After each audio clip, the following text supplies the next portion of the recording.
Well, we are going to take a look at the 2010 Packers Super Bowl, which I'm sure Noonie you're probably very familiar with. And I thought we'd go ahead and start off. You have Mike McCarthy, and he went from an unpaid Pittsburgh Steelers assistant to the Packers head coach. Do y'all think that it's impressive that he beat the team that fired him with his own Packers in the Super Bowl? Always. That's always impressive for when they say the student has become the teacher. When you see Kirby Smart beat Nick Saban, as I'm gonna say this, even as the coach, if someone under me were to come and go somewhere else and beat me, you gotta feel that's impressive. You gotta be proud of that of your assistant because they've risen to your level and came in and beat you. So that's always impressive.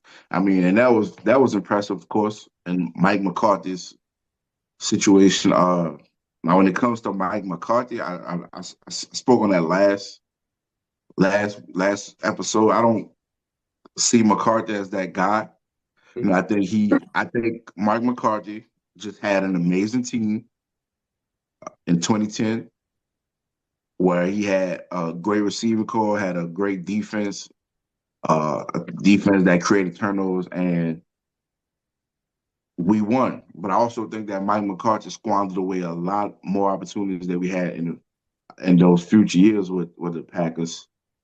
So that's a Yeah. little off topic, but that's my feelings toward him. But that's definitely is always a great something. It's always great when the student becomes a teacher and finally rises and beat the guy who he learned from, the guy he was under at one time. Yeah. What do you think, Jamira? Yeah, like it's always we've seen it with other teams that or other situations, even in basketball. We think of kind of Patrick Beverly, him with the Clippers, how they did him. You know what I mean? And then playing against a team, getting on a team, building that team, and playing against them to beat them and go to the playoffs. Just stuff like that. It's always good to see because we don't know the background of what their story and how they was treated. You know what I mean? So once that comes out, it's like, oh yeah, most definitely. Yeah, I know Aaron Rodgers had wanted to be a 49er, but McCarthy had wanted to draft him instead. And I'm kind of wondering if he ends up in San Francisco, is there still that Super Bowl for him? For Aaron Rodgers, if Yeah. Aaron Rodgers goes to San Francisco, I think Aaron Rodgers has multiple Super Bowls. The teams that San Francisco had and the defenses that they had, I think he would have had multiple, three, four Super Bowls.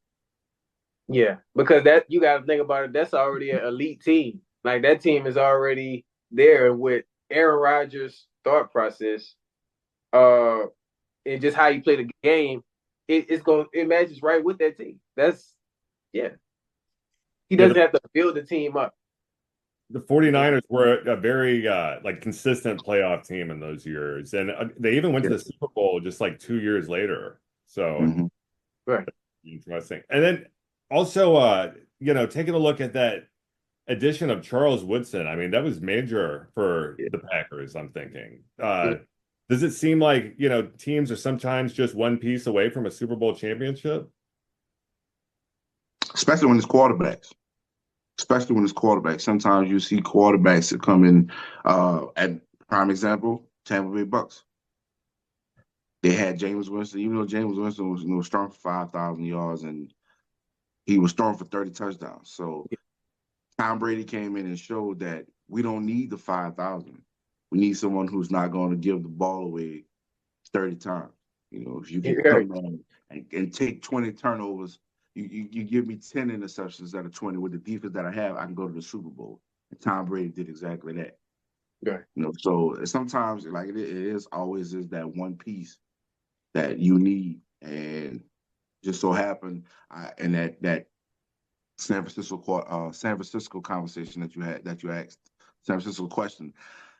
I think Aaron Rodgers would have been that major piece because even though Alex Smith was decent, I think he was more of a game manager, Yeah. you know, and he wasn't a big play guy. I think Aaron Rodgers would have definitely had him at minimum 2 Super Bowls if he goes to San Francisco. Yeah, and the point that you made about Green Bay, benefiting from that fantastic defense too. I feel like the names really go on and on, like, AJ Hawk, BJ Raji, Woodson, and then Clay Matthews. Matthews and Raji were probably my favorites. Yeah. Did y'all like that defense?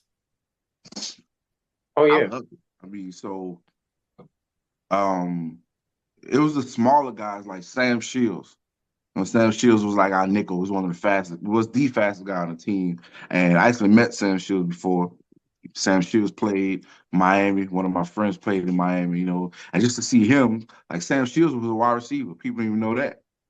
That converted to cornerback and just ended up going in the NFL. Made a lot of big plays, even for that championship. Caught the interception and both the NFC Championship and I think it was a division game against Vic. So, you had small guys like that who rose up to the occasion and made big plays in that defense. And that was that we didn't have a stifling defense that year. We just had a defense that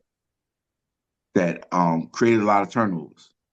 We didn't have a top 5 defense. You couldn't run because people were running on us, people were passing on us, but every game we're gonna get a turnover in the critical moments, and that was the best thing about that defense. But before we go, James, we kind of want to ask you, how do you feel about Mike McCarthy? You're the Cowboys fan. Oh yeah.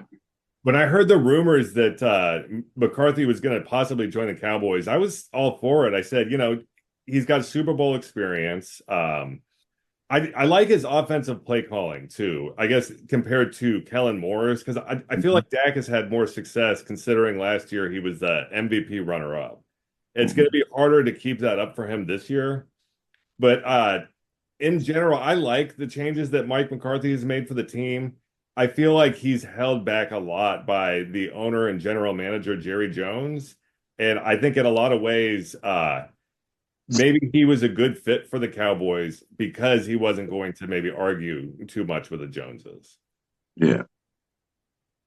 But I definitely like what he's done with our most recent offense. We did lose those 2 offensive linemen, though, so that was a pretty big deal. And, you got Tyron Smith playing with the Jets now, and there's a rookie center, and I think that McCarthy's going to be able to get it together, especially after that strong showing in Pittsburgh there, that game-winning drive with Dak. Although I think that had a lot more to do with Prescott than it did with McCarthy.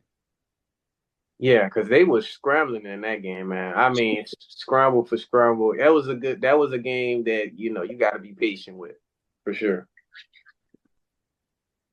And but I think that's really about it for the Packers. So. Yeah, definitely, man. But that's the end of our show this morning, Noonie, man. We appreciate you for the finale, man. Just joining us, man. Let us know where people can find you. Yeah. On also Instagram, TikTok, Twitter, LA_Cheesehead. Louisiana abbreviation _Cheesehead. You can find me on Facebook at Reginald Noonie Johnson. You can also find me on my podcast, Flats Podcast. On Facebook, it's Flats Pod. YouTube, Flats Podcast. Instagram, Flats Podcast. And we are live every Thursday on Facebook, 9:00, Flats Podcast. Check us out. Definitely, man. Definitely, man. Like I said, we appreciate you for joining the show, man. Ending with us on the 79, 78, and 79. All your information will be in the descriptions. And, man, you keep rocking with us. Whenever you in town, whenever you free, man. Appreciate you. Appreciate y'all for having me on, man. Thank you, man. But as always, I'm Jamar McKeel. I'm James Strowitz. And y'all just got served with J&J Sports episode 79. Big 80 coming up. We'll see y'all next time. Peace. Hi, y'all. Thanks for coming back on the show, Noonie. No problem, man. You're welcome back at any time. All right. Yeah, just let me know, man. Let me know ahead of time if I can make it, man. I'll come on, bro. Definitely.